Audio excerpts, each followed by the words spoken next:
It's the food, it's the vibe, it's the energy that's giving a lot of happiness.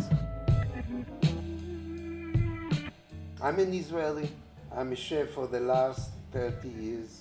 I have something like maybe 10 restaurants here, and now I'm going to open a place in New York in Chelsea Market.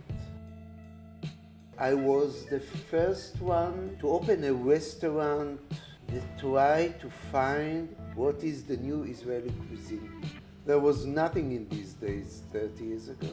There were Oriental restaurants, there were Arabs restaurants, and there were restaurants that tried to copy the French cuisine. And I thought to myself, it cannot be that a nation will not get her own kitchen. All these years, I'm trying to understand what is the essence and the spirit of this country, because I'm a translator of a culture into a food. I understood that each ingredient got a spirit. I understand that your country got a spirit, and I realized that you have to cook the spirit of the food and not just the flesh of the food. Nobody in these days was thinking about it. And immediately it became like a Bible inside myself, and I began to talk about it.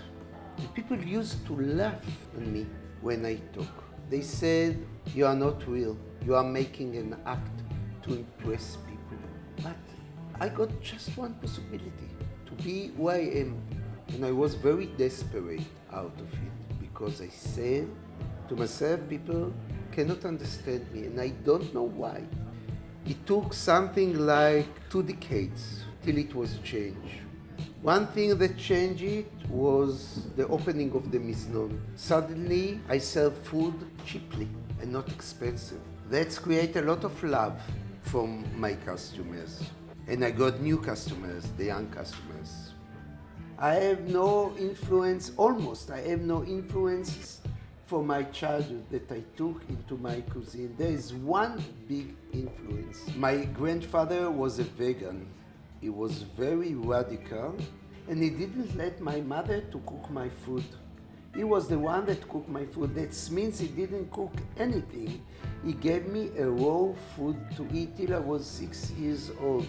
I understood that he gave me the chance to understand that each ingredient is a creature by its own. That's made me to understand not to mix food one with each other. I understood that the Pita is a genius pocket, that you can put high cuisine inside the pocket and it will improve the taste and the texture and the humidity. Pita knows how to do things that chefs cannot do. That was the first thing. Then I realized that if you are putting fine cuisine inside the Pita, you are converting the high prestige cuisine into a street food. That was very important to me. Most of the building blocks of the Israeli cuisine are talking with my building blocks. Are we acting to this or following this? Now I try to move my ideas. I try to create them in New York, the most amazing city in the world. It's also a part of Israel, you know, so many Jewish people there, so many Israelis there. There's no reason that we should not change our language into their own language. And I want to find a new identity, a new reflection of the Jewish people and the identity into a food. It's not gefilte fish anymore, it's not kigel, it's not kneidel.